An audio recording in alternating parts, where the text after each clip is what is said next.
wa rahmatullahi wa barakatuh. Thank you very much for participating in this extremely important event.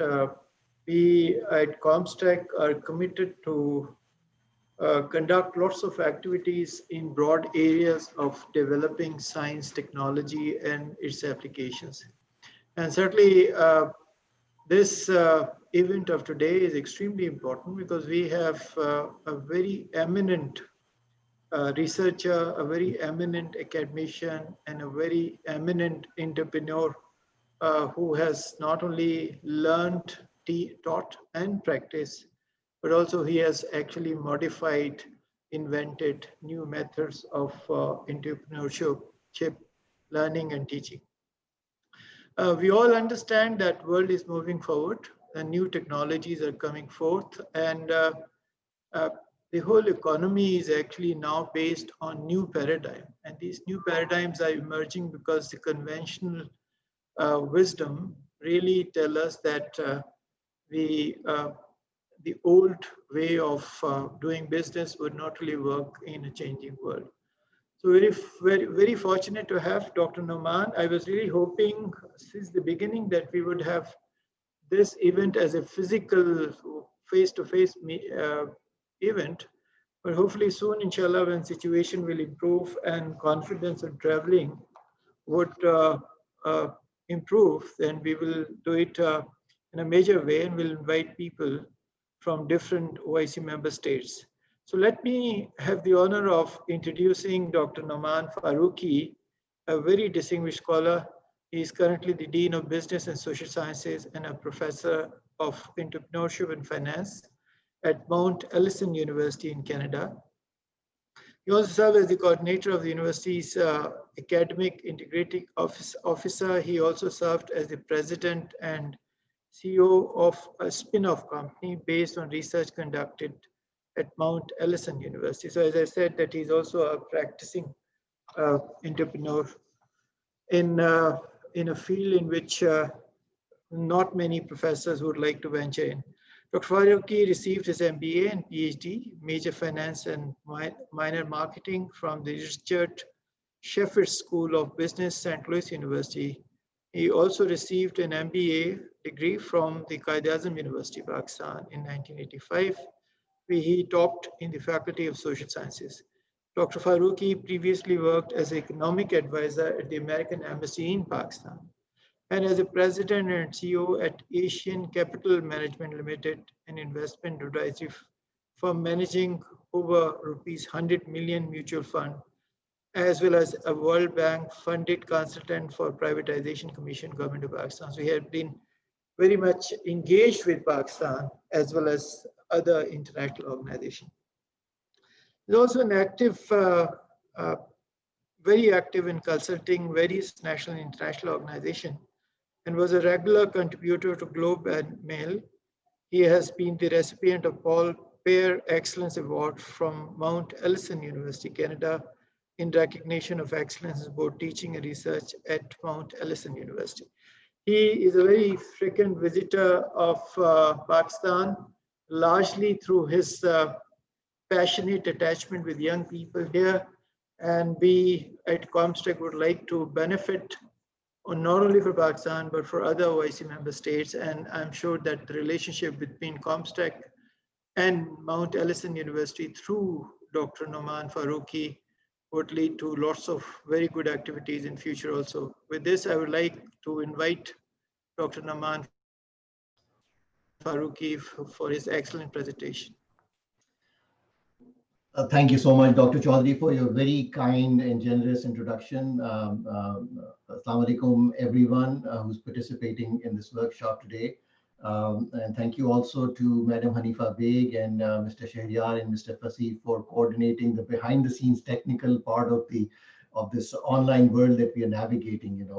Like Dr. Saab mentioned, it's always a delight and a pleasure to connect with Pakistan in any shape or form with any institution. I have a very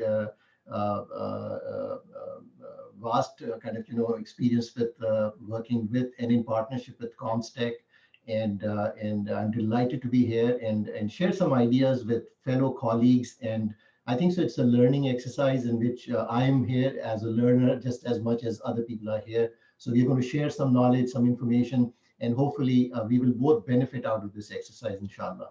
With those words, let me just put on the screen share, and if you will give me a couple of minutes, a couple of seconds, hopefully, that I can set this thing up. So let me do this.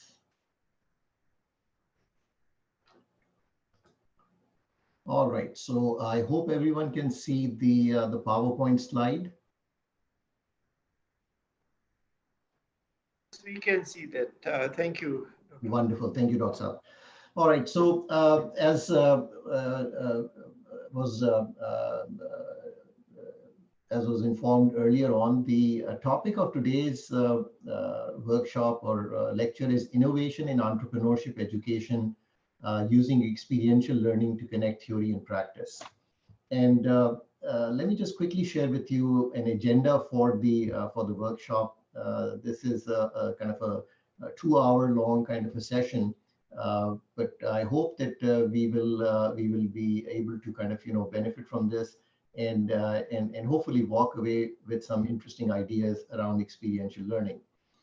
So I'll talk a bit about the objectives of the session. I will discuss briefly what is experiential learning. Why is experiential learning so interesting and useful? Why I chose experiential learning? What was the motivation behind my own choice of using this as a pedagogy for teaching this course in entrepreneurship? Then I will transition into the course itself that I teach. I will talk about the various facets of the course, how the course is organized, what happens in the course.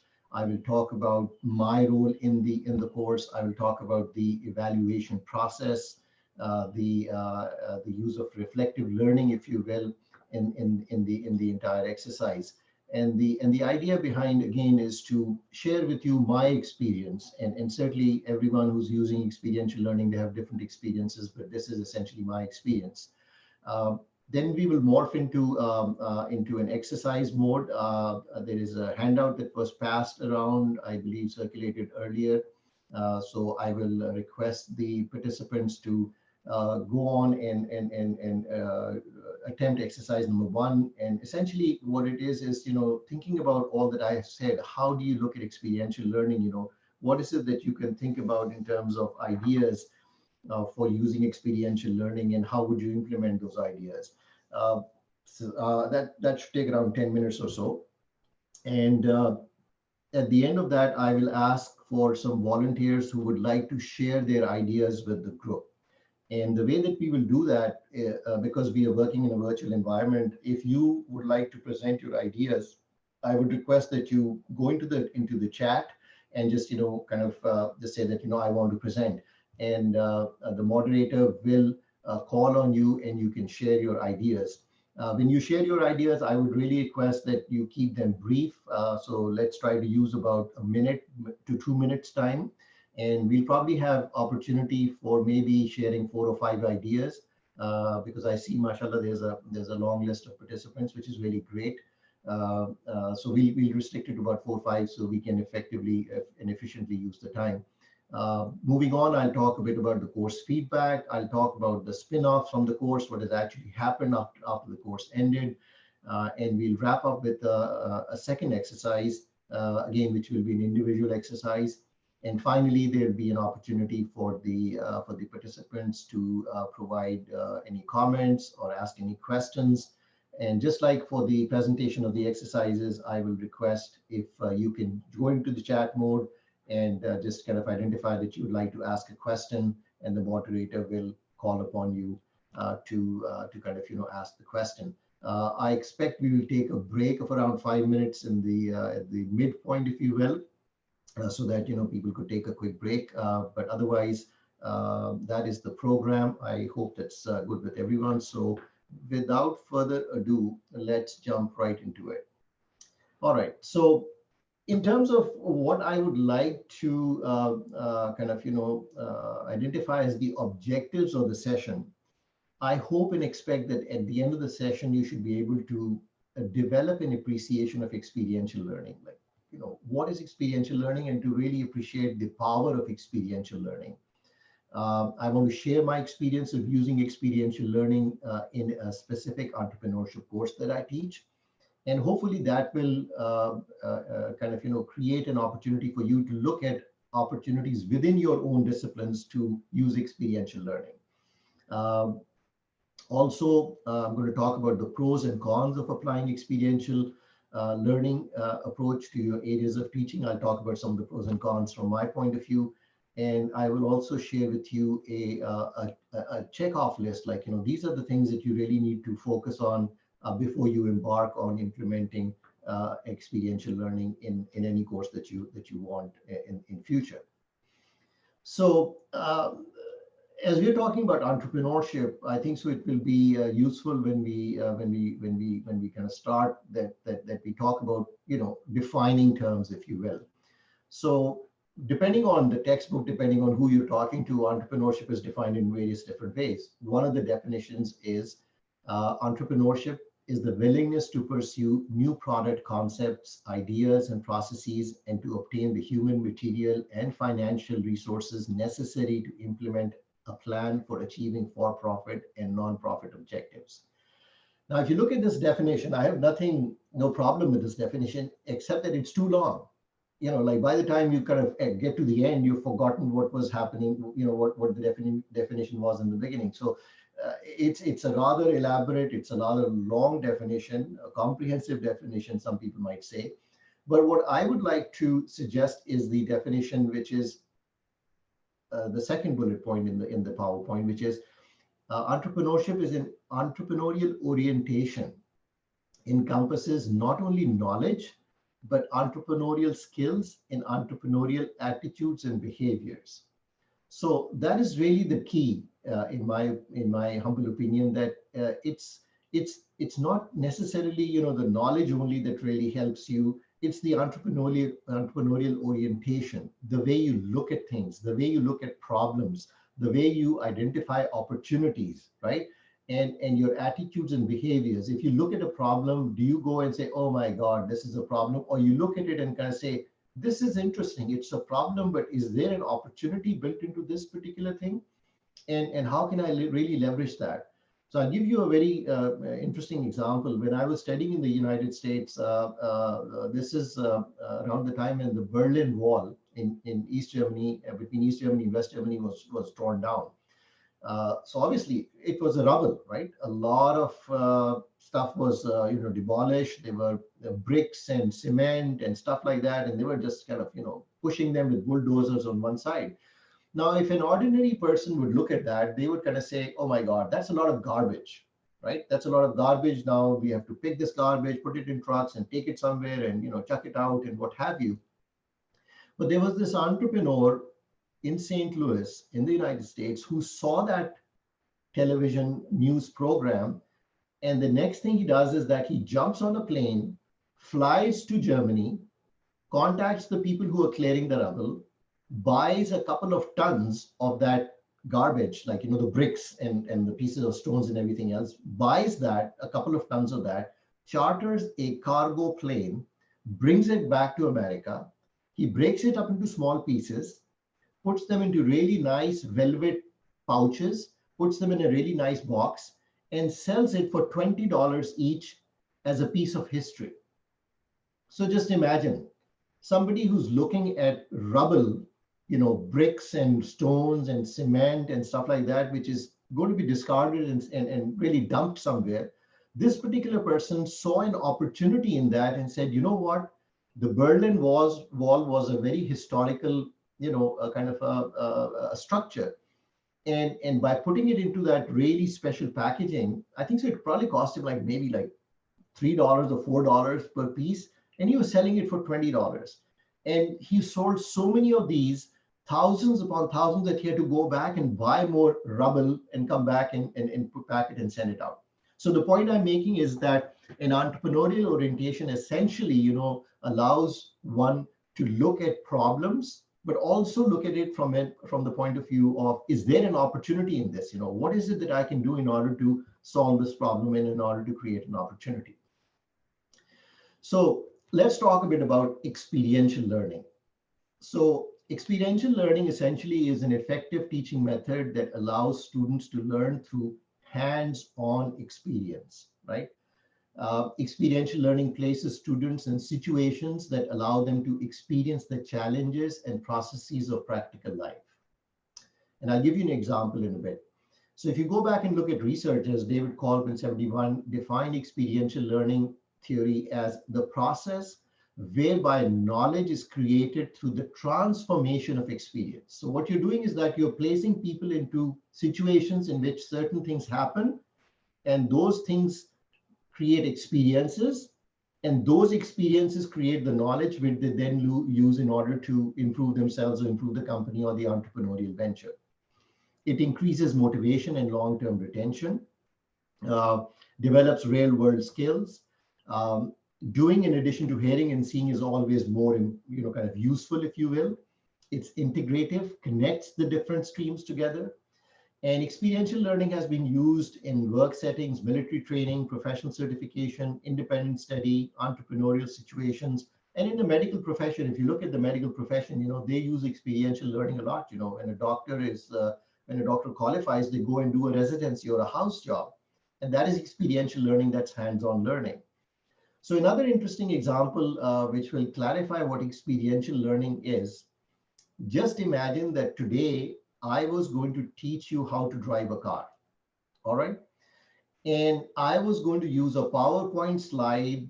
I was going to use some videos, and I was going to show you how to drive a car. You get into the car, you put your seatbelt on, you put the car in neutral gear, you put the key in, you start the car, you press the clutch, you put the gear, you release the clutch slowly, you press the accelerator, and the car will move forward, right? So I'm explaining all of this theoretical part of driving a car through a PowerPoint slide, maybe using some videos. This is theoretical transfer of knowledge. Experiential learning is essentially that I will take you outside, I will put you into the car, I will sit next to you, and I'll say, okay, now put your seatbelt on. Put the keys of the car into the ignition, okay? Put the car in neutral. This is how you do the neutral gear. Now start the car, press the clutch, put the car in gear, slowly release the clutch and press the accelerator pedal, right? And the car is going to move forward. Now just imagine that I was telling you that if you release the clutch and press the accelerator very fast, the car is going to stall. Like it's just going to stop and you'll have to go through the process again. No matter how many times I tell you the theoretical part of it, you will not get it. But the moment you sit in the car and you actually do it, and you realize that you left the clutch very fast, the car stalled, the experiential feedback that you get, oh my God, what did I do? Right? You experience that yourself, right? And that is the power of experiential learning, that you are letting people learn by actually doing something. No, don't get me wrong. I'm not talking about discounting theory. Theory is important also, right? But what I'm talking about is the leveraging of a pedagogy, leveraging of a teaching technique that would allow you to reinforce that theory, right? And at the same time, really create a very exceptional learning experience for your students. So that is what experiential learning is. So let me talk about, my motivation, like why did I start using experiential learning approach? So way back in 1990, when I was kind of almost done writing my thesis, my father passed away in Pakistan, and I kind of went back to Pakistan, obviously, to be with my family. And my father had a business, and the family decided that Nauman is not doing anything terribly important. He's just doing a PhD, so he's the one who's going to take care of the family business. And obviously family comes first. So I kind of said, okay, I will put a pause to my PhD and I'll take care of the family business. I was very confident because I had 2 MBAs, I had an almost complete PhD, and this was a business. I could run a business. It's not a bad, it's going to be a walk in the park. It's going to be a piece of cake. And what I realized literally within a couple of weeks of running the business was there is a huge difference between theory and the application of theory. And that is when my realization of how can I really empower my students who have theoretical knowledge, how can I empower them to also experience the practical side of it, that I thought of using experiential learning for my courses. So I use experiential learning for my courses, the entrepreneurship course. I also teach experiential learning, using the experiential learning approach for my investments course, for my venture capital course. And again, it's just a kind of a force multiplier. Instead of having an impact of 1, it has an impact of 5, 10, 20 times. So let me talk a bit about the course itself. The course that I teach is called as Entrepreneurship and New Venture Creation. It's a third-year business course. And this is a course which students typically take after they've already completed accounting, marketing, management, and finance. So they have a background, a good theoretical background of all the basic disciplines of business, if you will. Now, what happens in the course is that the students set up a real living, breathing company. So it's not like a simulation. It is not like a case study. The students set up a real company. They invest their money in the company. They go and register the company with the government. They register with the tax authorities. They go and open a bank account. They have a partnership agreement. They go through the processes just like any other small business or entrepreneurship venture is going to go through in order to set up a business. And what I do is that I kind of, so the class is a small class. It's about 10 to 15 students because that's the ideal class size. If it's bigger than that, then it's very difficult to manage it. If it's smaller than that, then the group dynamics don't really happen. So each and every person in the class is a shareholder in the company. Then I asked the class, if anyone is interested in leading this particular company, anyone who's interested in getting the role of the president of the company. And anyone who's interested in the role of the president applies. They write a formal letter. They attach a CV. I interview them individually for an hour each. And based on the interview, I appoint the president of the company. Now, the president of the company, once that person is appointed, is responsible for running the company. He or she is in charge of running the company. Now, since we are trying to recreate an organizational setup, I also have created the kind of position of a chairperson of the company. And the chairperson is somebody who is elected by the shareholders. So the president is appointed by me, and the chairperson is appointed by the shareholders. Anyone who's interested in the chairperson's position, makes a pitch to the group. We have a secret voting through ballot, and then basically the chairperson is appointed. So once the president and the chairperson are appointed, then the group starts talking about, okay, what is it that we are going to do? What business venture or social innovation or entrepreneurial venture are we going to do? They have to start the business, run the business, and wrap up the business all within one semester. So it's a fairly challenging task. So they kind of go through ideas, what is it that they want to do? And once they have determined an idea, and let me pause and let you know that they come up with the idea. It's not me who comes up with the idea. They are the ones who come up with the idea. As long as it's legal and it's doable, I have no issues with that. And then they start the process of, okay, how do we organize the company? Is it going to be a flat structure? Is it going to be hierarchical? What positions are going to be created? Then the president and the chairperson start interviewing people from within the group for the different roles. Who's going to take care of the finance side? Who's going to take care of the marketing side? And they fill in the different roles of the different people in the position in the company, which are going to allow the company to move forward. So here are a couple of pictures of a couple of different ventures that were set up as part of the entrepreneurship class. By the way, I've been teaching the class for almost 15 years, so there's a lot of history in terms of the number of groups that have gone through the class. And I'll talk briefly about one or two of these groups and what they did and how they were able to achieve their objectives. Another important part of any organization is the group dynamics. You know, how the group comes together. These 15 students, some of them may have known each other, some of them may not have known each other, they may not have been in the same classes. So what I do is that as part of a team building exercise, I take them to an outdoor activity camp outside my city. And it's out in a park setting, and we have a day-long program in which the students go and they do a lot of different activities, you know. And the idea behind these activities is to really create a bond between them, you know, create opportunity for them to connect with each other, to have confidence in each other, to be able to communicate with each other, to trust each other.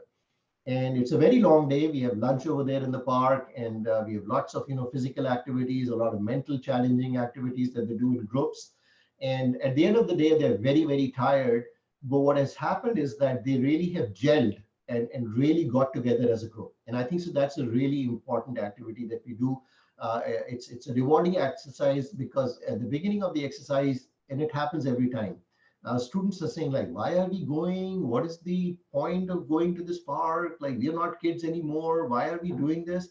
And at the end of the day, they understand the benefits of that they are now like literally one group. They are talking to each other. They know each other. They're comfortable with each other, and they trust each other, and they know how to communicate with each other. So these are all important things that are done. The students in the class kind of play dual roles. There are two roles that they play. One is the role that of a shareholder, because they own shares in the company, and the other is the role of a functional role that they might be in charge of finance or marketing or what have you.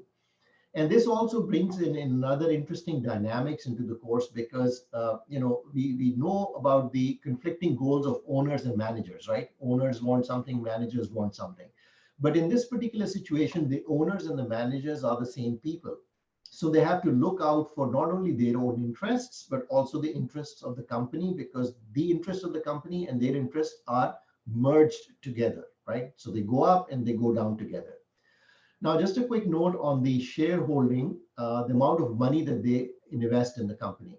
So what we do is that when we start talking about the business, they figure out, okay, we need, let's say, $100 per person in order to get the company going. So what we do is that I ask everyone, I say, okay, write down on a piece of paper the maximum amount you want to invest, and fold it up and give it back to me. And so the idea behind that is that I don't want people to be financially burdened. So let's say we wanted $100 each, and I get the small notes back, and the lowest amount that anyone is willing to contribute is, let's say, $20. So that is the amount that is fixed as the share price. Nobody knows who is the one who said $20. But that is the amount of money that everyone is going to contribute. Now, over the years, I've also been able to, accumulate some money from funding sources and old students who have really, experienced the course and want to contribute. So I've got about $20,000 that I give out to these companies as a loan. Now, the loan is not just given just like as a handout. They have to come up with a pitch. They have to come up with a financial plan. They have to go in front of a loan committee, which consists of me, the university budget officer, a small business banker, and an entrepreneur. And they have to make a case. They have to make a case that this is why we need the money. This is the financial case. This is how we're going to earn the money and pay you back. The loan also has interest associated with it. They're required to sign a loan document with the university. Every single person signs on that document.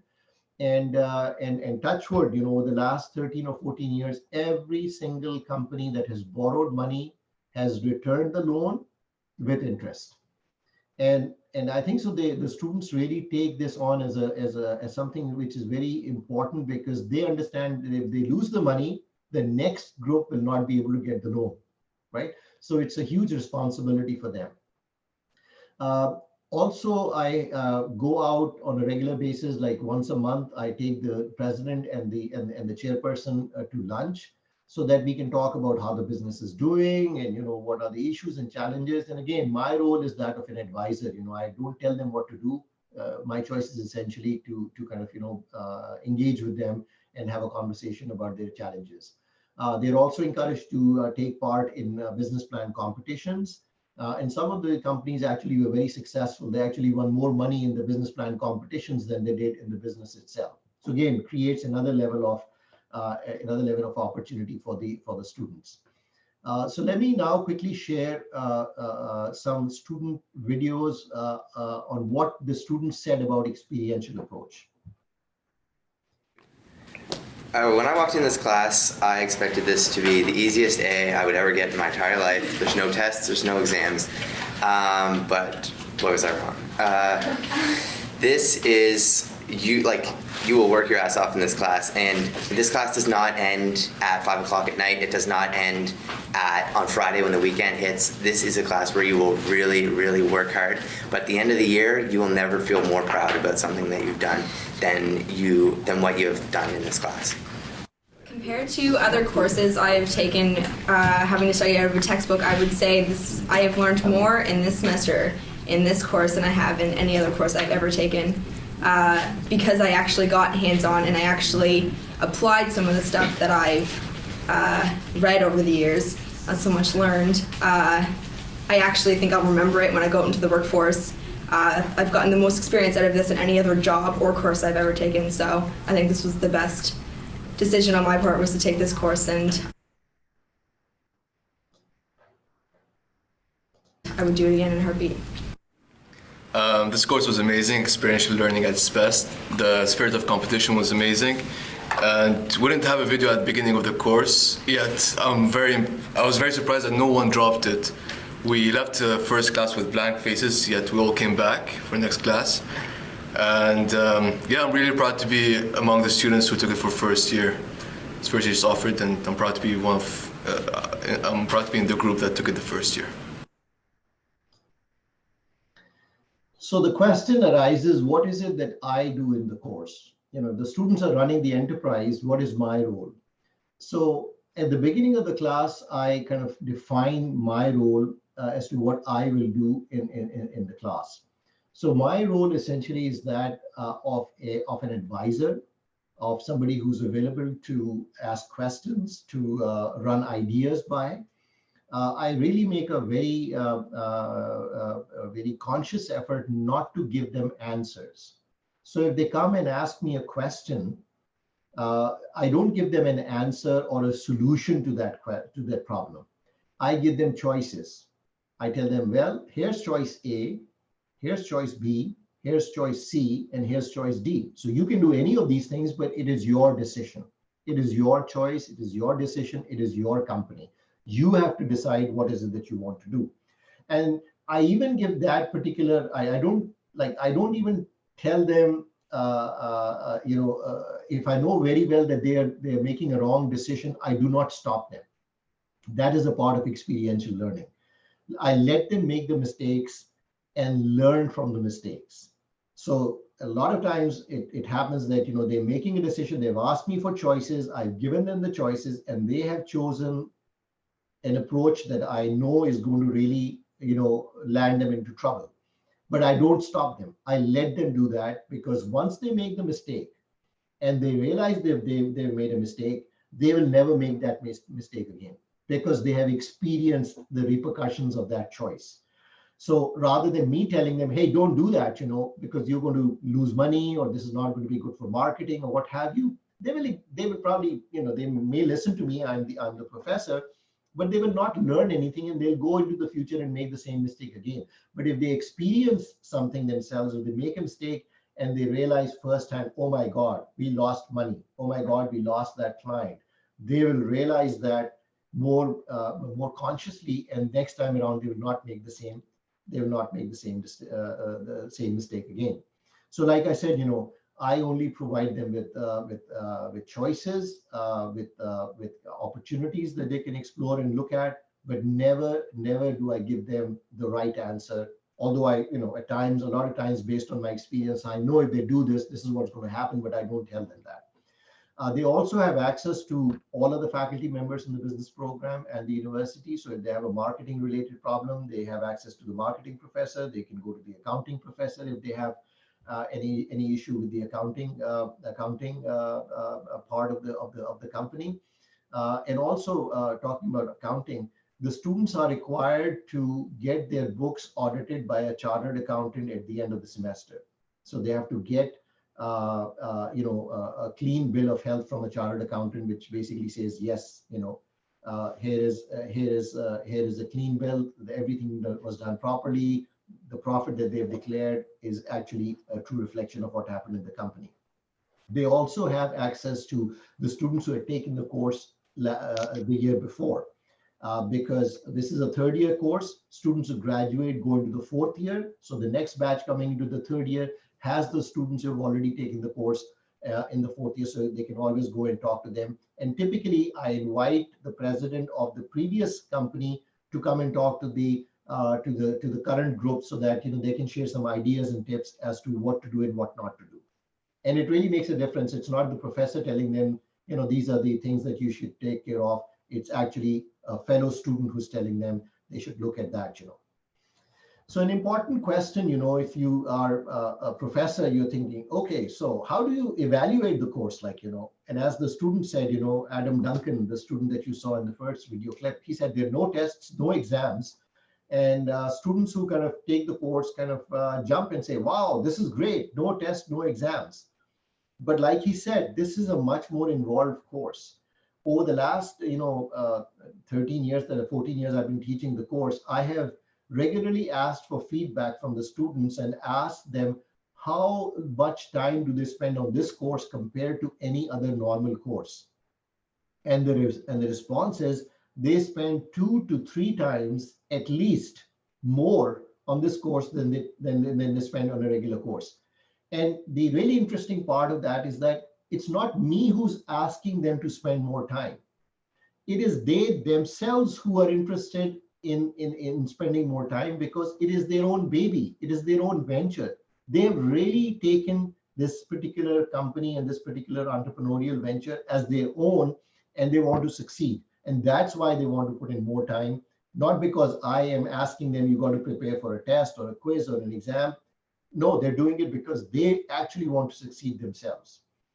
So having said that, just like all of you, as professors, we need to come up with some kind of a rubric to evaluate the students. We have to give them a mark at the end of the semester. So how do I do that? So what I do is that I use several criteria to evaluate each student. And the criteria includes, leadership skills, commitment to organizational objectives, reliability in professional matters, which is really important in a work setting, ability to work with others, ability to organize and prioritize tasks, problem-solving skills, communication skills, and ability to cope with crisis situations. So these are all really important things, not only for an entrepreneur, but for anyone who's managing people or organizations. So you may be in a corporate sector, you may be in a university as an academic, you may be in a bank or whatever. All of these skills are really important skills. And I've had students who have actually gone in and worked in the corporate sector and come back and tell me that, it was an entrepreneurship course, but the skills that we learned have really paid a lot of dividends to us in our current role, because these are key skill sets that are applicable and applied to literally, any profession or any career. So the way that I do the evaluation process is that I use a number of different reflective learning assessment tools. And what I call these reflective learning tools are the individual learning report, the ILR, the company learning report, CLR, the department learning report, and the appraisal learning report. So let me give you a brief overview of each of these. So here is sorry, let me quickly go back. I think so I was jumping the ship over here a bit. So, okay, so let's talk first about this. So Also what I do is that in addition to these learning reports, the students also complete an individual performance, a team evaluation form. And the team evaluation form essentially allows each student to evaluate every other student in the class on a set criteria. The criteria that I share with the class, and they have to basically kind of go in and evaluate every other student, and you look at the form in the next couple of slides. And as part of that, part of the course, they're also required to compile what I call is a company binder. And the binder is nothing more than a file in which they put all the documents that are related or they create as part of the company. So, the incorporation certificate, the bank reports, the marketing plan, the business plan, the loan documents, everything is put into that. So at the end of the semester, when I look at that folder essentially is a history of the company from the very beginning to the very end. So that allows me to really see the progress the company has made over a period of time. And sometimes they actually do it in a physical binder, sometimes they do it in an electronic binder, and either one is fine as long as I have access to that information. So the evaluation process, this is the sequence of the kind of the number of times they do these reports. So the individual learning report is done once every 3 weeks. So there are 4 of those, and they are weighted at 3% for a total of 12%. The appraisal learning report is done once, that's 8%. The company learning report is twice a month at 7.5%, a total of 15%. They also do journal articles presentation. And let me talk a bit about that. So as the company is doing their work, they obviously run into problems. So let's suppose the finance department is running into problems for, I don't know, let's say costing or something like that. So I encourage them to go out and look at what other entrepreneurial companies have done. What is the literature talk about solving that problem? Go and dig into professional journals, academic journals, and then come back with a presentation which identifies the problem that you had, the research that you did to solve the problem, and how do you apply that solution to your particular case. So they do this, every department that is formed in the company does the journal article presentation, and that's 10%.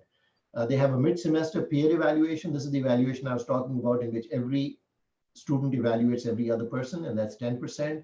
I give them a group performance percentage, 15% percentage for that. In terms of business plan participation, they're required to do 2 business plan competitions. That's about 20%. And then finally, we have the second peer evaluation, which is at the end of the semester, and that's weighted at 10%. So that makes up 100%. So here's a quick look at the learning report. So this is the individual learning report. They fill it in individually. They talk about what they did last time. They identify the lessons learned. They identify the problems that they faced. They identify how they will take care of those problems, and they identify goals for for the next learning report.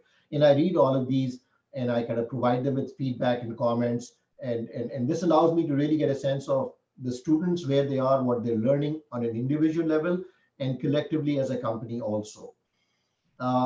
Here's an example of the peer evaluation. So in the peer evaluation, what I'm trying to look at is the level of engagement, reliability of the individual in professional matters, respect and ability to work with people, ability to organize, communication skills. And the students are required to rate every other student from a scale of 1 to 5. 1 means that they never do those things, and 5 means they do most of the times. And then I combine all of these together and create an average. So I can go back to the students and say, you had a 8 out of 10 overall score, and the company average is 7.5. So you're doing better than the company average, right? So again, it's another kind of a feedback mechanism, if you will. Every class that I have, I do a team evaluation form in which I kind of rank the company on all of these different things, how they're organizing, how they're planning, their task completion, documentation. and I rate them on a scale of 1 to 5, and I use that to allocate the 15% marks that I talked about earlier on. And by the way, if you have any questions, please kind of keep a note of those questions, and we will have an opportunity at the end to talk about you will have an opportunity to ask those questions at the end. All right, so I think so. I've talked for about around 40 minutes. So why don't we take a quick 5 minutes break, and then we will come back and resume with the rest of the presentation. Thank you.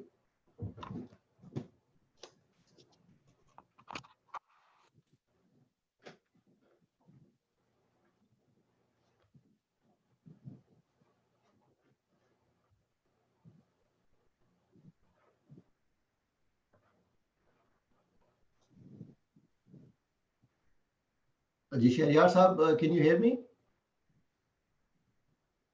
Sir.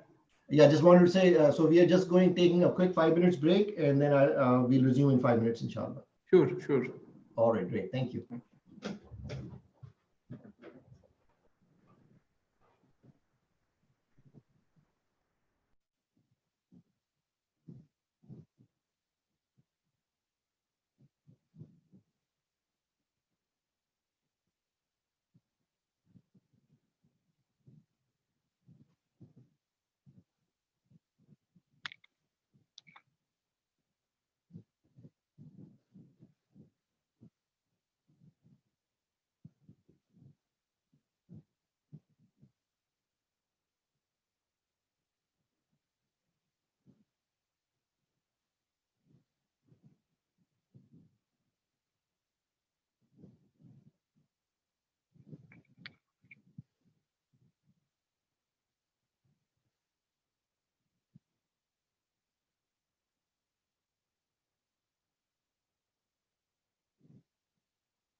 So, all right, I am back and I see that we have all the participants back as well.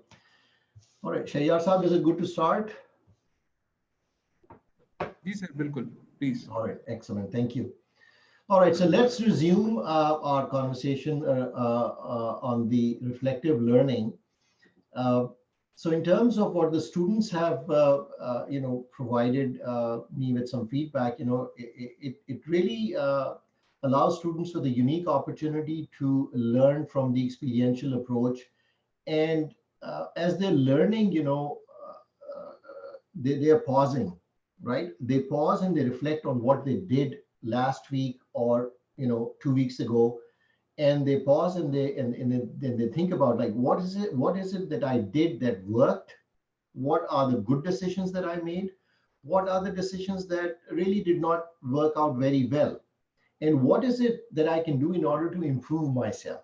And I think so that's really a very a powerful element of the reflective learning exercise, that rather than just rushing through something, you pause, you reflect, and you then use that reflection in order to improve your next course of action. So students use that. Initially, they're kind of not really sure how the learning reports are going to work. But as they do 1 and 2 reports, they realize that, oh my God, like, this is what I did last time. And I really, messed up things. And I understood that I did not make a right decision. I understood the problems with that, the issues of that. I identified solutions to make my decisions better. And look what I did. I was actually able to improve. So they can see the improvement in their decision-making ability, improvement in their communication ability, improvement in their leadership ability, and so on and so forth. And as I look at the students, at the beginning of the class and at the end of the class, and I draw a graph, I can really see, there's a significant improvement in all aspects, in the students' confidence, in their maturity, in their communication skills, and a whole bunch of other things. Just quickly going back to the president, my selection of the president of the company. I typically try to identify a student who has a great potential, but they lack the confidence to really go and do stuff. So they have the potential, they're smart, but they're shy. They don't think that they have in them to be a leader, but they still want to try it out. And that's why they apply for the position of the president. So if I have 3 candidates and 2 candidates have already had leadership positions, they were the president of a student club or a football team or what have you. And the third one did not have any of those opportunities, but they have great potential. I choose that student because that student will gain the most out of that position and really learn. And I'll tell you, like, it sometimes the transformation is absolutely phenomenal. Like the students who could barely talk in front of a group, they're the ones who are leading the charge, and they're talking, and their confidence level has gone through the roof. And that's what I really want to encourage. So course objectives were achieved through this innovative educational design, which inspired students to personally and as a team achieve the goals of their entrepreneurial ventures. So here's a photograph of a group of students that decided to launch a coffee shop in the university library. The university was against it. The librarians were against it. The president was against it. Only the students wanted that. This group of students and the student body. So they basically went around, did a whole research of all the different universities that had coffee shops, really met all the different stakeholders, met the librarians, met the faculty, met the president, convinced them, and set it up. And they set it up and they ran it for 2 years. And at the end of the 2 years, they sold it to the university at a very handsome profit. So the university coffee shop is still there in the same location. And every time I go to the library, I have a smile on my face because, this was a venture that was set up by my class. And any of these students who comes back to campus, the first place that they go is the university coffee shop, because that is something that they helped create. So here's some feedback on reflective learning from a couple of students. Listen in. Hi, my name is Olivia Eddy. I was a head of marketing for a semester, then I moved on to being the president in the second semester. This class is not like any other course. If you think you've learned a lot before, you're wrong. If you're taking this class, you'll work harder than you've ever had before. And it's because you're going to enjoy your experience. Go ahead, work hard, have fun, and you'll learn a lot. And hopefully you'll get a chance to make a bit of money. With the entrepreneurship class, there's tons of things that you can carry over into life that you've learned throughout the course. Just a couple of things that I learned that I thought were most important would be time management, running a business while taking 5 other courses and extracurricular activities, playing sports, having a social life. You really learn to manage your time appropriately. Also working with teammates and dealing with people who may have different personalities as you. That's going to really help you in the business world and in life in general. And as well, just being a leader yourself and speaking up and letting others know your opinions. The lesson I've probably learned the most from taking this course is the ability to delegate and kind of like trust and reliance on your teammates. Just because it's a lot more time, like a big time commitment than you would expect, so you can't do it all yourself. So I'd definitely say that I learned some organizational lessons as well as an ability to delegate tasks. It doesn't matter what type of business you're in. I feel that something within this type of class in business was to learn how to work with others. It can be not only a difficult task, but a rewarding task. But no matter what business you're in, there's always going to be people, and you need to learn how to deal with all those different type of personalities. This is something that will carry throughout my life, no matter what business I'm in. What I've taken away was just how much work really goes into a project like this, and the trust you have to have in your team members, like to do their part, as the group. As well, compared to like most other courses I found, I'll be definitely taking away a lot more from this one, especially with regards to like the working sort of functional levels of a business. Usually we just get like the theory in other classes, where this one we get to get hands-on, which was really a change and really nice. And I guess what I can say overall is the not knowing like the amount of work that was going to go into the course. No matter what like grade I get, it'll definitely have been like the hardest and most challenging grade to get thus far. Something I learned that'll carry over my life is independence. You won't always have someone around to give you answers or know what the right decisions are to make, but take chances and have fun. What I think I've taken the most from this course is just how complex the entrepreneurial spirit is. Taking on a task and working in a project isn't as easy as it looks on paper. When you get into all the fundamentals of accounting, marketing, operations, and just team management, it's a lot more work than you could ever imagine.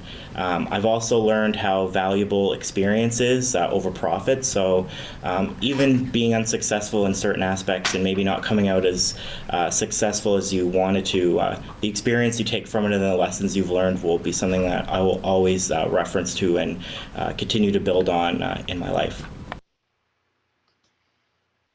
So here are a couple of other kind of testimonials. So this year is the start of my 5th year of university, and after 5 years of university, I can say without a doubt my favorite course that I've taken so far has been entrepreneurship. There's a few reasons for it, but one of the main reasons for me was the experiential learning in it. I've always had a hard time reconciling the difference between what a professor wants and what I kind of want from a course. The unique thing about entrepreneurship for us is we got to really set what we had to do and our goals we had to accomplish. Because of that, I was able to learn so much because we pushed ourselves with very high goals. And I'd suggest this course to anyone. Doesn't matter what faculty you're in, this course has been amazing.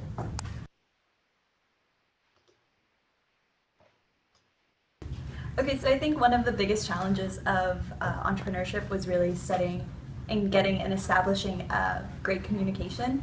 I think my advice to next year's company would say, have a template or some sort of way for communication and stick with it throughout the whole semester and make sure everybody is comfortable using it, because I think that was one of our biggest challenges. A couple of student comments from the student feedback that I get at the end of the semester. I realize that it is not the smart one with the brightest ideas that will ultimately become successful, but those who are willing to push hard and work to complete necessary goals for the company. So this is a great lesson to be learned, smart, being smart is not bad, but being smart alone does not really get you anywhere. You have to work hard. You have to complete the necessary goals in order to move forward, One of the comments made by the students in the video, in the first video that you saw, he basically, and he's not the only one, a number of students have told me that at the end of the semester, students are all worked up. Oh my God, what grade am I going to get? I'm going to pass the course, or I'm going to fail the course. But in this particular course, students are, they're happy to get a good grade. But like that student, he said, like, he's not really, the grades don't bother him a lot because what he has learned from the course is so much more than what the grade would reflect. And that is really a testimonial to the power of experiential learning, if you will. The other quick example I want to give is about the learning that takes place that is not scripted. That's not a part of the course outline. That students learn things because of events that happen in the company. And I'll give you an example. In one of the groups that I taught, in the entrepreneurship class, we had 14 students who were young undergraduate students, and we had one student who was mature. He was almost like 28 years old, 28 or 30 years old, and everybody else was like 20, 21 years. So he was obviously quite elder to everyone else, and he did not get along very well with the other group, with the younger group.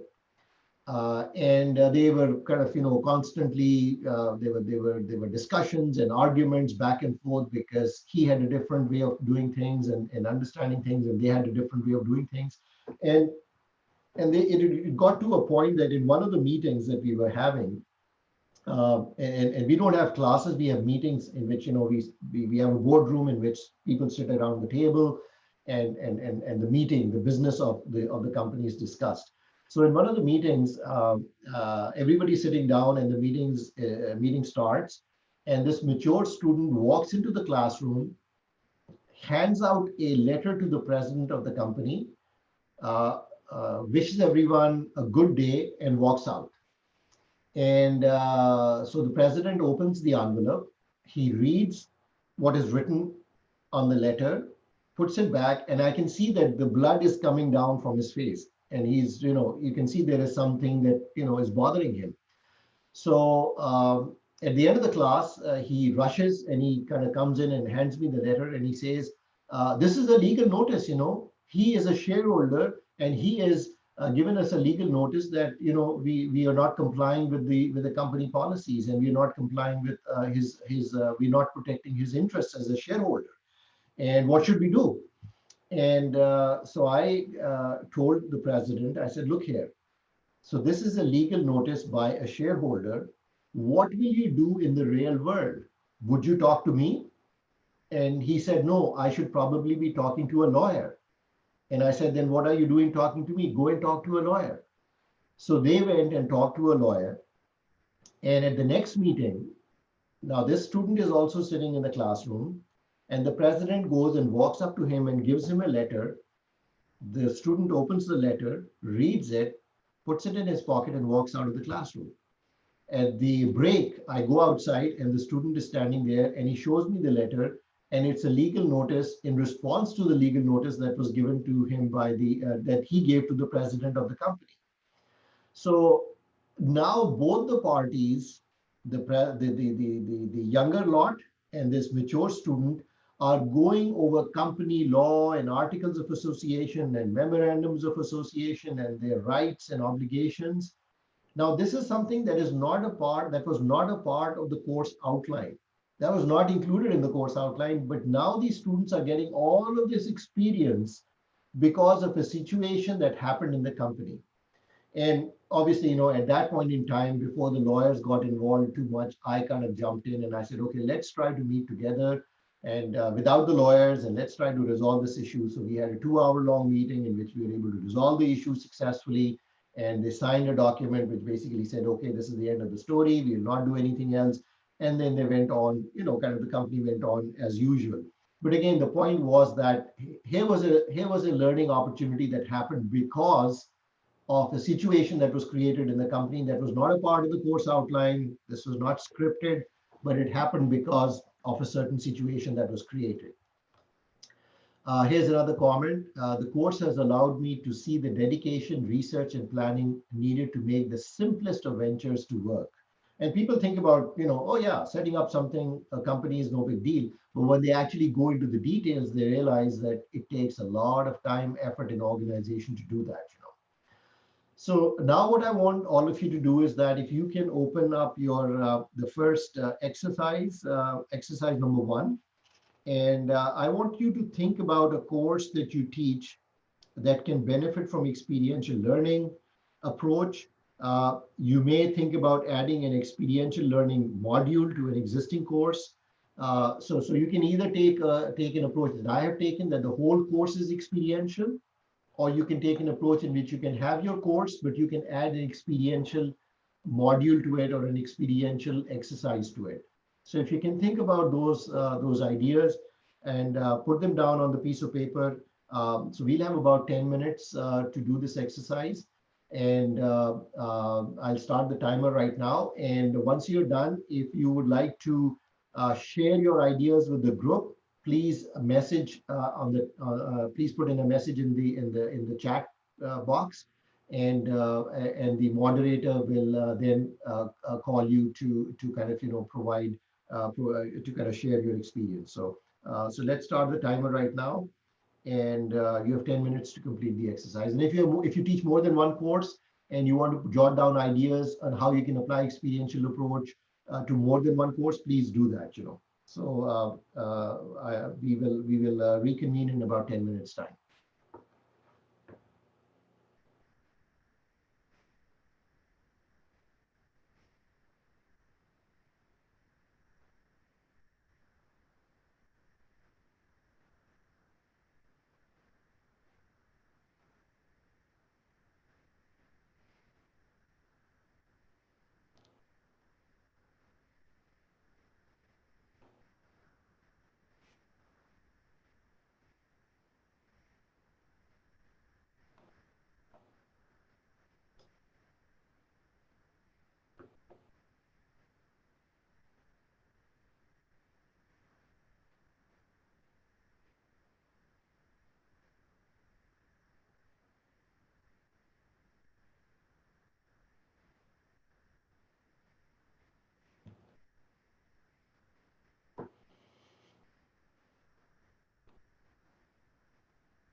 So we have about a minute or so left. If you can wrap up your ideas, and please put in a message if you would like to share your idea. And we'd love to hear from you, because that's the whole idea behind the exercise, to share some knowledge and some ideas.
Okay, great. So we are back. It's 10 minutes are over. So Shahryar Saab, can I ask you if you can identify maybe first three people who had indicated that they would like to share some ideas, and then call upon the first one. And if I can request whoever is presenting to keep your comments short, and maybe in about a minute or 2 minutes, if you can share your ideas, that would be wonderful. Thank you.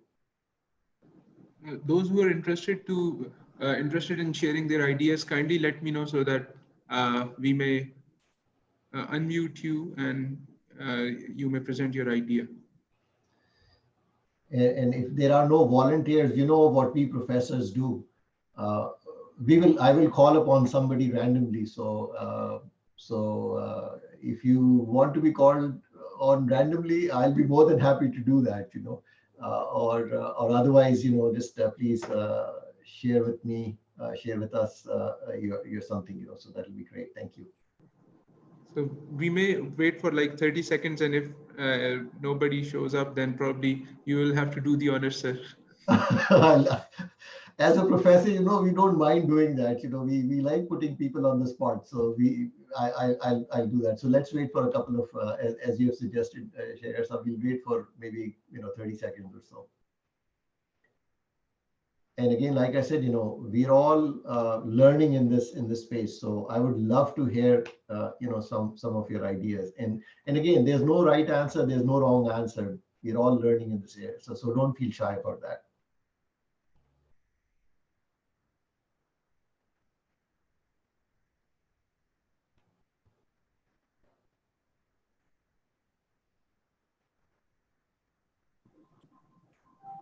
Those of you who are asking for the material, you have been sent the handouts over your email.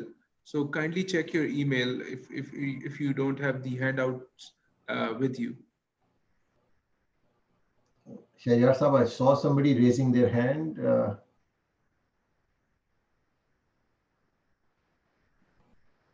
Sir, you may unmute the person who wants to volunteer, please. Okay, so I see Akram Aziz Saab. So Akram Saab, I am going to unmute you. If you can also unmute at your end, that will be great. Thank you. You'll have to unmute at your side, Akram Saab.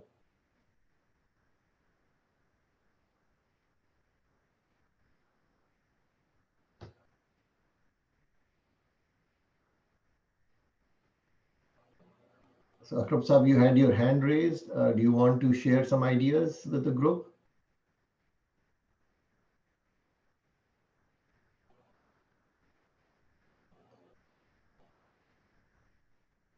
So you'll have to unmute from your side. I can't unmute you from here.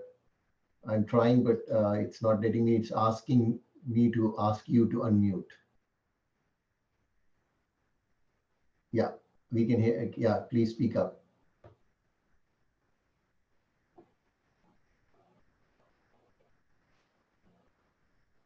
So Akram Saab, we cannot hear you. Can you speak up? अस्सलाम वालेकुम sir, ये जो आपने presentation की है ये बड़ा innovative idea हमने आज सीखा है। तो हम अपने बच्चों को और इर्द गिर्द जितने भी लोकेलिटी जिस फील्ड में काम कर रहे हैं तो इस इनोवेटिव आइडिया को इम्प्लीमेंट करेंगे इंशाल्लाह। थैंक यू सर, बहुत बहुत शुक्रिया। Most welcome, most welcome. So anyone else? So let's go to, okay, so I'm randomly kind of going through the list. So let's go and to Aftab Zaidi Saab. Aftab Saab, do you want to share some ideas with the group? Sir, Aftab Zaidi Saab is the director HR at Comstech. He is just observing. So okay. Yeah. Right. So you may select somebody else. All right. So what about Ahlam bin Slema? Ahlam, do you want to share some ideas with us?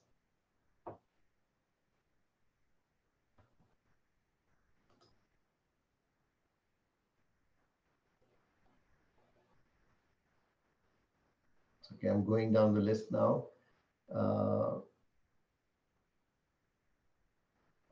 What about Doha Gorbel? Are you there?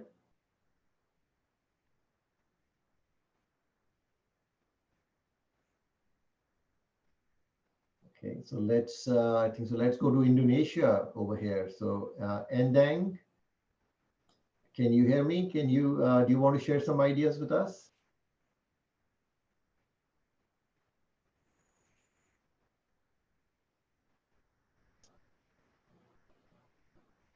Okay, let's go to Pakistan. I see Ehsan Khan Saab.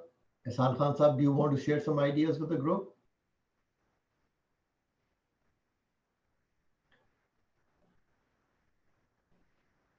Sir, we have hand raised by Dr. Samia Tasleem. So you may. Yeah, please. Yes, please go ahead. Dr. Samia, please go ahead. Hello. Ji, Assalamu alaikum. Walaikum salam. Sir, I'm teach microbiology in first year and MBBS and my BDS student, and also teach the bachelor student. My first class to know explain what are the microorganism, it is a beneficial and harmful. We give the task to list down the common known, search the microorganism you known in community, and both classify a harmful and good microorganism interfere your community.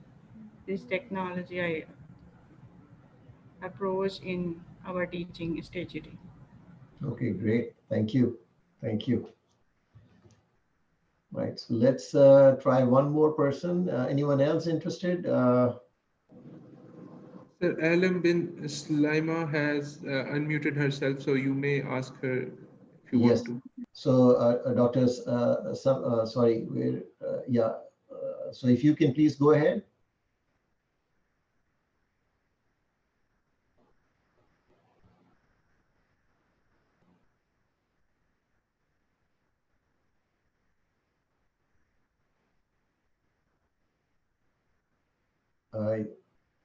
Can you unmute yourself, Ahlam bin Salima?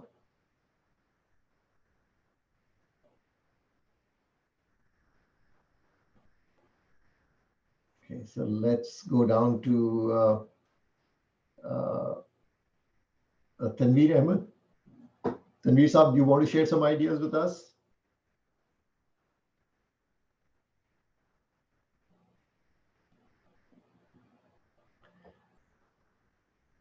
Looks like we've got a very shy group of participants today.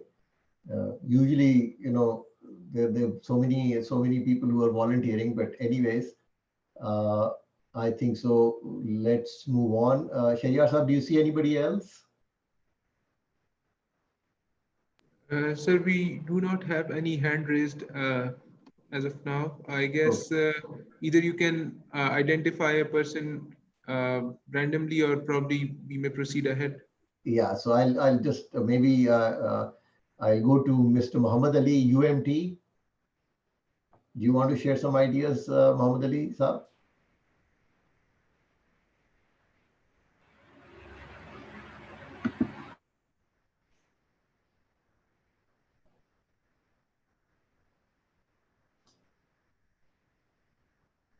Okay, all right, no problem. Actually, this is a challenge in a technological world, because if you're sitting in the same room, then it's easy to call upon people, right? You can ask them, and it's so easy to kind of get people participating. But anyways, let's move on. So let me share with you the overall course feedback. What I've kind of realized over the last several years I've taught the course.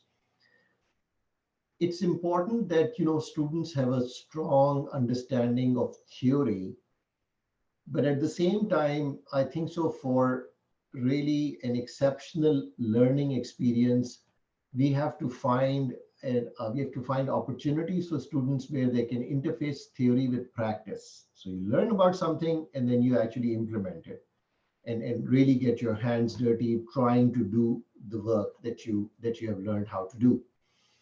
Organization, communication between employees, and cooperation were vital elements to achieve success. So it was very important for people to really talk to each other, to organize themselves, and to be able to really kind of, work very well. I see there somebody has raised their hand. Let me just quickly pause over here.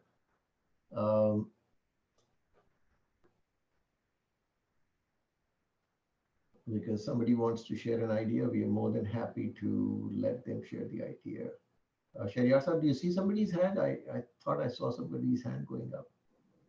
I did, sir, but I guess they have lowered their hand now, okay, because no I can't see. Okay, no worries. So students are also able to flex their leadership skills, because that's one of the important things that people don't realize, that when you talk about leadership skills, people think about, oh my God, I'm not a leader, I cannot lead. But when you look at leadership, leadership is in every role that we occupy, right? So I may be a leader in my own capacity, in my own role, and we all have leadership capabilities.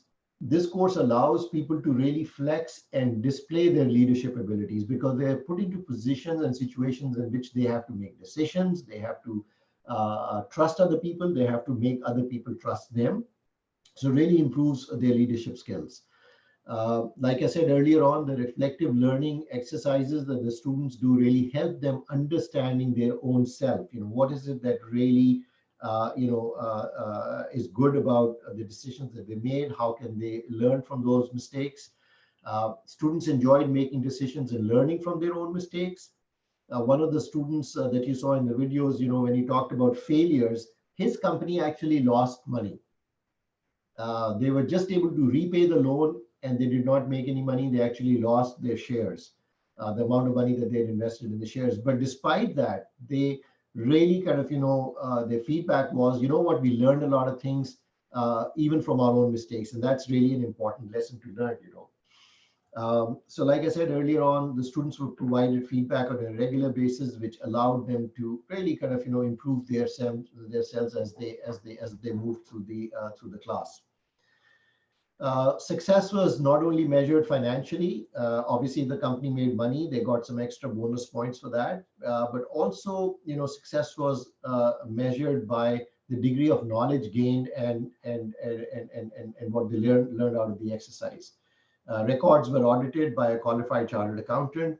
The return on investment by the shareholders varied from 20% to 348% on an average for the companies that were successful.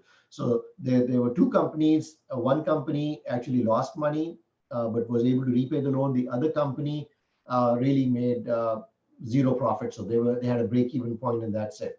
So all the other companies over the last 13, 14 years have all made returns from 20% to 348%.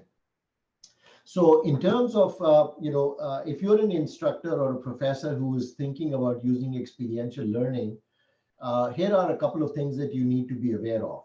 Number one, if you are planning on taking on this exercise, just remember that, this is a lot more work than a regular course. So just like the students do a lot of work, I also do a lot of work, but it is really rewarding. It's really rewarding because I can see the students really learning and the students really being excited about learning and really developing themselves as people, so you're more like a doctor on call that anytime something happens, you get a message.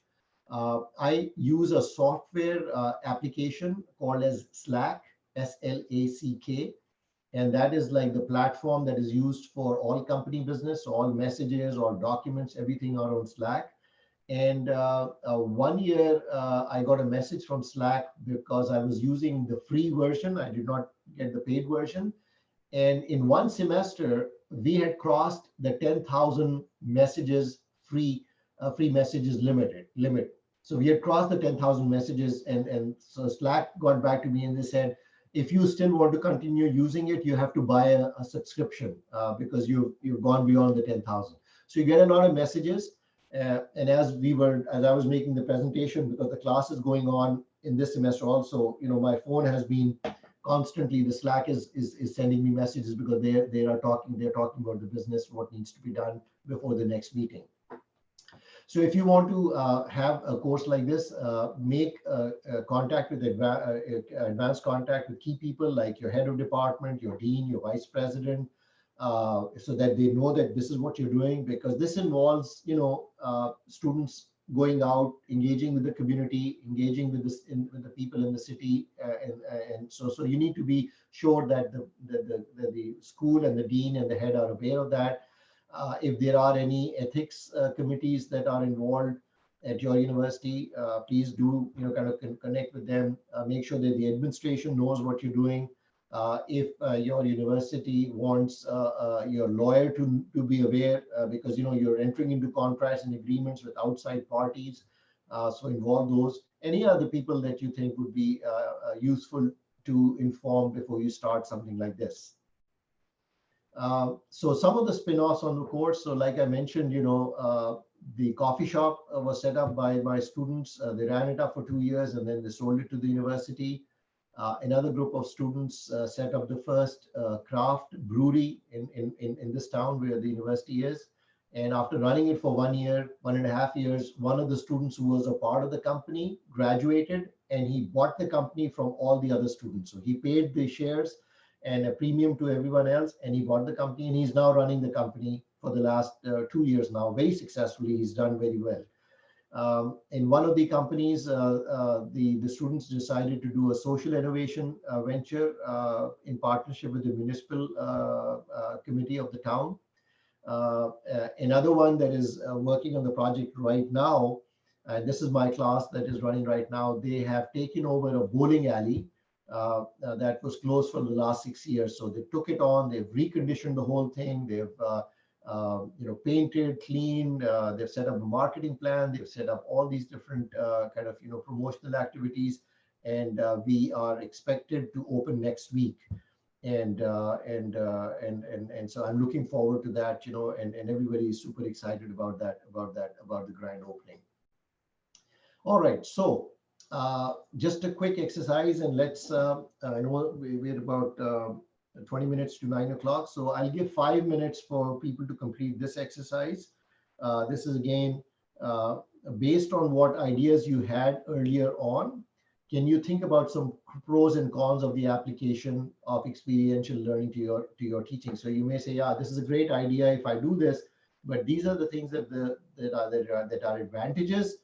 But these are some of the problems, and the problems could be that my university is not going to let me do that, or the kind of course I teach, I cannot do the whole course like this. I can do maybe some modules or parts of the course which are experiential in nature. So if you can think about those in the next 5 minutes, and like before, I would love to hear from you if you would like to share some ideas, and then we will have some time, maybe about 20 minutes, 15 minutes or so at the end, for you to ask any questions, or if you have any comments to share. I would love to hear from you. Thank you.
So we got about a minute left, please.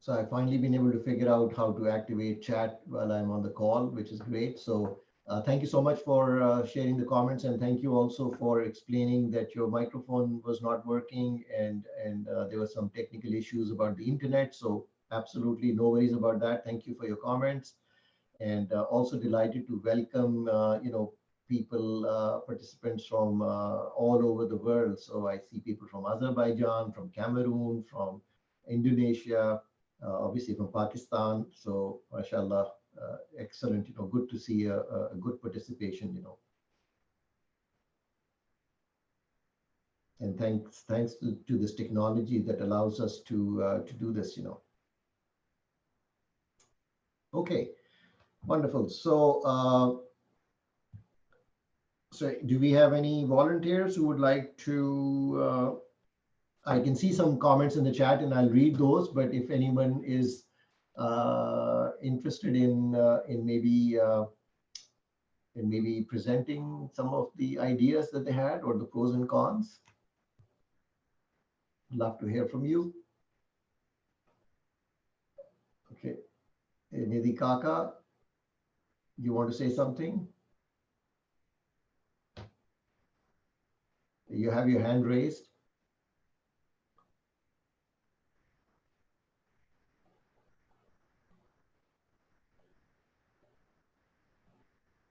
Okay. So I see three people. I see Mr. Nidhi Kaka, I see Muhammad Ali from UNT, and Dr. Samia Taslim. So can I, Ms. Nidhi Kaka, can you hear me? Can you? Okay, so let's go on to Muhammad Ali at UMT. Thank you so much, sir. It's a wonderful talk, and thank you so much for the experience that we are going through this webinar. Previously, I'm so sorry, I had a mic issue with my mics, and I replaced the mic, and now it's okay. Sir, actually, I want to share that I'm in the coming semester. I will be teaching recombinant DNA technology, and that is too much technical. Like I want to share that how I could, but like I want to ask that how could I go with the technicalities of the subject, like it's recombinant DNA technology. I want to make them learn the techniques, the specific techniques, and how to make them they go parallel with the entrepreneurship. So my problem is that it has many opportunities as well, but within a semester it is a bit difficult for me, which I am thinking that it will be a bit difficult to make them or to have them exposure of the entrepreneurship as well. Certainly. No, I think so. Muhammad Ali Saab, you raised a very important point, that sometimes, it is very difficult to kind of, have those technical skill sets and adopt experiential learning at the same time. So what I really encourage people to do is to, think about small modules or small exercises that are experiential that you can add to your course, right? So I'll give you an example. I teach a course in venture capital, which is in finance. So it's very difficult, there's a lot of technical information that I have to share. So what I do is that for experiential learning, the students work on a project in which they present their ideas to some judges, right? So again, that's experiential learning because they're learning by doing. They're presenting as if they are bankers and they are presenting something to these people who are judges, right?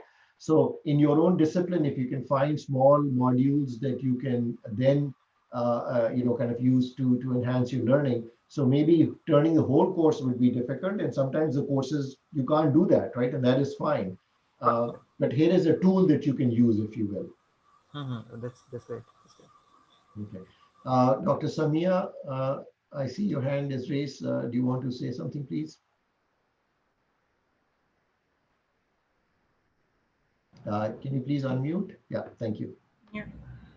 So in Pakistan, these innovative technology and teaching skills implementation is very difficult. If you innovating teaching technique adopt, the fellow teachers are not appreciated, and also head says you not innovate the anything and follow the guideline for previous procedure, because is our education system has fixed mindset to read the courses and explain it and some assignment, and there are a lot of traditional teaching methods adopted. So no one like to change the innovative technique, and nor all was teaching skills are teacher worded teaching techniques. The student is no teacher like to student how can understand the betterly. This is my experience, but I can adopt a different technique to satisfy the students, those like it and appreciate me to explain very well. No, thank you so much, Dr. Samia. I understand what you're saying, and it is difficult, but I will tell you uh, the the reward I get by teaching this course, the pleasure I get in teaching the course is just absolutely, it's probably 50 times or 100 times more than than the course I used to teach before using the traditional approach. So my motivation has been that I really pushed the administration, I pushed the dean, I pushed the head of the department, and I convinced them that let me try this thing. And it was difficult to do the first time around, but what happened is that because it was successful and because students loved it so much, that now the administration can't say no, because if they say no, the students get mad. The students kind of say, no, no, no, no, we want this course. We want the course to be taught like this. So I would really encourage you to maybe, like I was suggesting to Mr. Muhammad Ali, to maybe do small changes in your course. Don't change the whole course to experiential. Maybe have small modules in it which will allow you to really experience firsthand the power of experiential learning, and try it out. And again, if you do small bits and pieces, you can get around some of the restrictions and some of the thinking around not letting people do stuff, because if you change everything, then people get upset. But if you change small bits and pieces, then it's easy, and that's how change happens. You can't make big changes because people get upset and it's very difficult. But if you make small changes over a couple of years, you'll see a whole different change happening in your area. So I would encourage you to do that. Thank you so much. Great. I have another question, rather. Sure. We have two parts of our presentation. The first one was the experiential learning, and the second is entrepreneurship. Like in our field or in our jobs in Pakistan, we can't register our own company. Like we are in the service and we are in the jobs, and we can't do that because that is considered as biasness towards our jobs. And this is much more limitation. There are limitations, like we got email that you can't do any sort of jobs because this job is a full-time job, and that is considered as that. And like if I can't register my company, I can't get the exposure. How can I give that exposure to my students then in the same field? Yeah, so I'm not a part of the company. I don't register a business myself. It is the students who register the business. But in the initial, what I got, sir, respected, you are too much respected to me. You have your own company. You got through the exposure of your company, and then you came into the education, and then the whole thing happens. That's what I got. Yeah, it was my experience of working, like I said, for my father's company, and that's what really allowed me to think about, theory versus experience, and that's how I got it together. So I guess every university has a different rule and regulation. Our universities do allow us to, Yeah. do consulting and set up a company and stuff like that. In business schools, they encourage actually people to do that. What Because problem do we have is that we in the science we don't have any companies like this, and we have entrepreneurship department, and that's a separate department, and they force the sciences subjects, and they force the students to have entrepreneurship, like the ideas from the entrepreneurship. What I am thinking is, if their teachers don't have the exposure, how can they inculcate that thing into their students? So what I see is that the main problem. I don't know how we could go with certainly, that. no, I hear you, and I think so. That's really something that really needs to be fixed. That's something that if we want to have an entrepreneurial and an innovative culture, we need to really bring the science and the business together. That's really very important. And that's something that we try very hard over here. So we try to bring the business students and the science students and the business faculty and the science faculty together, to work on these Exactly. projects. Exactly. I see another question by, so the floor is open for questions also now, please, because we've got a couple of, we're at the last stages of that. So I see Nidhi Kaka, do you have a question, or because I saw your hand before, I'm sorry I didn't call upon you. You want to say something?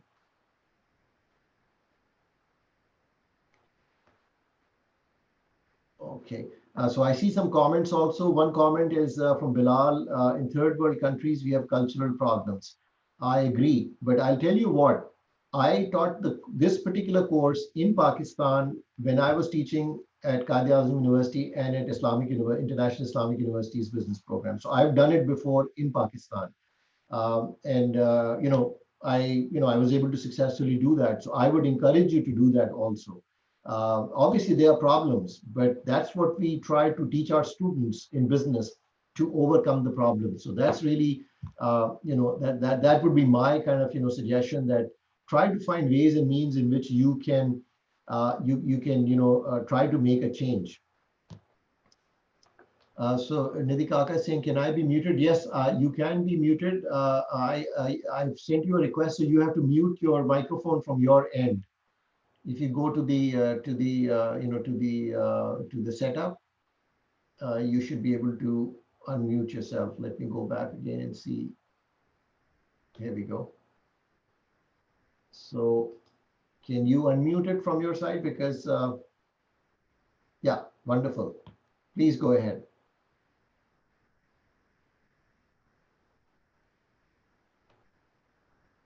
We can't hear you. Can you try again? Because I saw you. Yeah, so we should be able to hear you now. You're unmuted, Nidhi Kaka. Can you speak up?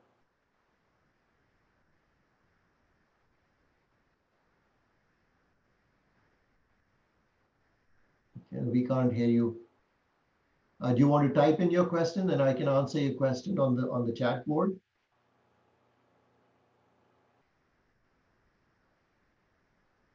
Okay.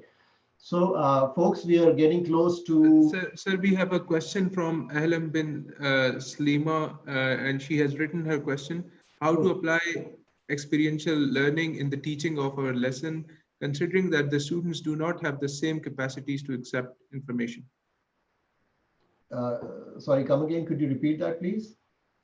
Sir, it's how to apply experiential learning in the teaching of our lesson, considering that the students do not have the same capacities to accept information. our students, are really, any student I'm talking about, I've taught in Pakistan, I've taught in the Middle East, I've taught in America, I've taught in Canada, and I've done training programs all over the world, in France, in Europe, in other places. All students are hungry for learning some new things. It is how we communicate to them, is how we get them excited about the learning, right? And I think so that's our job as professors, that we have to get people excited to learn new things. And if they're excited, they will actually really change the whole model, the dynamic of teaching. So right now the traditional approaches is the push approach. I have knowledge, I have information, I'm going to push it to you, right? And the students are saying, hey, this is too much, I don't want it. So we are pushing. Compared to the traditional approach, the experiential approach is an approach in which we excite the students so much that they're pulling the information from me. They're calling me, they're texting me, they're asking me, what about this? How can I do this? How can I do this? And that is what happens in this experiential learning, that students get excited about the learning and they are asking you for knowledge. They're pulling the knowledge from you rather than you pushing the knowledge from you. So the model changes from a push model to a pull model. And once you get used to this, you will not enjoy a regular course. Because I am just so addicted to this experiential learning that I just absolutely enjoy it. And I know it's a lot of work, but I don't get tired, just like my students, because I love doing this, So I hope I was able to answer the question. Shahyar Sahab, any other questions that you see? Sorry. We have one from Nidhi Kaka. What's the criteria that can be used to follow up every student closely and ensure everyone's participation? Yes, so that's a very important thing, and I'm glad that you pointed that out. So what happens is, because of the group dynamics, right? The group dynamics is that it is like, everybody is working towards a single goal, right? So in other regular groups, one person kind of says, you know what, Nauman is going to do it, or, Nidhi Kaka is going to do the course, then most of the work, and I'll just write my name on the report and submit it. What happens in the experiential learning course, or in my courses, is there's a lot of peer pressure, student pressure on each other, that I am working so hard, I'm going to make money because of my work, and you are not working, and you're going to make free money, you're going to get something for free. That is not possible. So instead of me telling the student to really work, it is their other class fellows who are telling them, hey, you better shape up, you better work. And because of the administrative structure, the president of the company, he or she knows who's doing the work, who's not doing the work. I am on the CC of every single message that is communicated between the students. So I know who's not working. And if I see somebody is not working, like, I don't have to intervene, because the president and the chairperson of the company go and talk to the person and tell them, look here, this is not going to work. You either have to really start working, or we'll pay you the money and you get out of the company. So I think so that is really important. It's the self-policing by the student group. And you think that's not possible? I can assure you that is what happens, that students really police themselves. They make sure that if I'm working hard, the other person is also working hard. And that pressure is more than the pressure that I can apply them to really go and do the work. So I hope I was able to answer your question. We have another very interesting question from Nidhi Kaka, and the question is, do any of these groups fail or take the course again? Yeah, so like I mentioned, there have been instances in which students fail. But what happens is, because this is, it's like the life of a real company. So as you're making decisions, students are learning at the same time, and they are learning the results of their wrong decisions, and they are self-correcting, right? So rather than going downhill, as they're making wrong decisions and they're going downhill, they learn very fast. And that is one of the really great things because it's experiential. They learn firsthand. I don't have to tell them that they made a wrong mistake because they can sense it themselves that they made a wrong mistake, and then they correct. So if a company is going down, they correct and they correct and then they correct and they are able to pull out, right? So most of the times, what happens is that they may not be able to be as successful as they could have been if they had made all the right decisions. But because they made wrong decisions, they're not as successful. And like I said earlier on, I allow them to fail. Now, the other question is, do they take the course again? So yes, it's not that they fail that they take the course again. This particular course, the one that I'm teaching right now, this actually started last semester, but because of COVID-19, the students could not launch their business. So I agreed to take the course as a special topics course this semester so the students can actually implement their plan. So it's not that they failed, it was because of COVID-19 that they were not able to do the course. So they had to go back and they had to basically, they had to go back and do it all over again. So I hope that answers your question.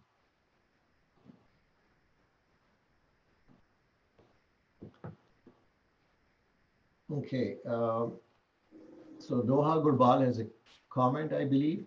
Individuals differ in their preferred learning styles, and recognizing this is the first step in making students aware of alternative approaches and helping them becoming more flexible to meet varying demands of learning situations. Absolutely. And that's the thing that, some the students really figure out, their learning style and they choose their department. So if somebody is really interested in analytical kind of or quantitative stuff, they kind of, move towards the accounting and the finance side. People who are more interested in kind of, idea generation and marketing stuff, they kind of move in that direction. So they're able to build on their strengths, if you will, and Dang from Indonesia has a comment. I'm sorry, because of the internet is in trouble. Lecturer in entrepreneurship and the Department of Agro-Industrial Technology. My students make product analysis by choosing their innovative products and then making their products in the laboratory along with their packaging design. Fantastic. That is great. I'm delighted to hear that you're doing that. And I'm sure that you really enjoy the experience, and the students also take a lot away from this particular course. So Cyril has a question. Are there groups that have gone into long-term investment based on their initial idea from experiential learning? Yes. So like I mentioned, the coffee shop, they set it up, they ran it, they sold it to the university. The craft brewery that was set up by another group of students, they ran it for a year and a half. Then one of the students who was graduating, he bought the company, he paid everybody else in the company for their shares with a premium, and he's now running the company on a long-term basis. A couple of other students who were involved in the company, they set up a consulting company for small businesses. So they are continuing on the path to deal with, to kind of, educate other small businesses and entrepreneurial ventures. Any other comment or question?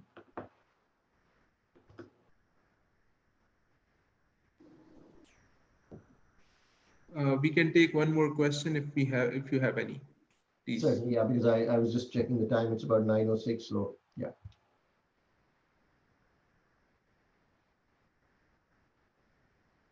Okay, so I guess this is pretty much it from the audience. Indeed, a very insightful